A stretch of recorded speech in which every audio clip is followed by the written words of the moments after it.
پنجاب کے اندر اسلحہ لائسنس کی اجازت کے حوالے سے میں نے کچھ ویڈیوز بنائی تھی. اب اتنے زیادہ سوالات ہوتے ہیں کیونکہ ہم اس کے اوپر فردر ویڈیوز نہیں بنا رہے تھے، لیکن بہت سارے لوگ جو ہیں وہ بار بار سوال کر رہے ہیں کہ کیوں اب تک اجازت نہیں دی جا رہی. کچھ لوگوں نے ہمارے سامنے کچھ اسلحہ لائسنس بھی ایسے ہمارے ساتھ شیئر کیے ہیں جو اسی ٹائم کے دوران جب باقی لوگوں کو نہیں دیا جا رہا، کچھ لوگوں کو یہ اسلحہ لائسنس ایشو کیا جا رہا ہے، تو وہ لوگ بالکل صحیح سوچ رہے ہیں.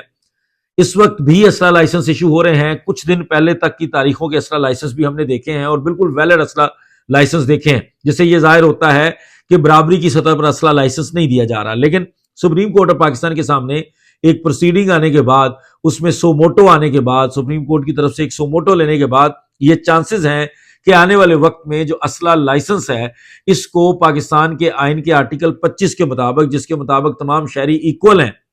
اور اس کے ساتھ ساتھ آرٹیکل 9 جس کے اندر ہر شہری کی زندگی کی ضمانت دی جانی ہے، ہو سکتا ہے کہ آنے والے دنوں میں سپریم کورٹ آف پاکستان کی طرف سے کچھ ایسی ہدایات جاری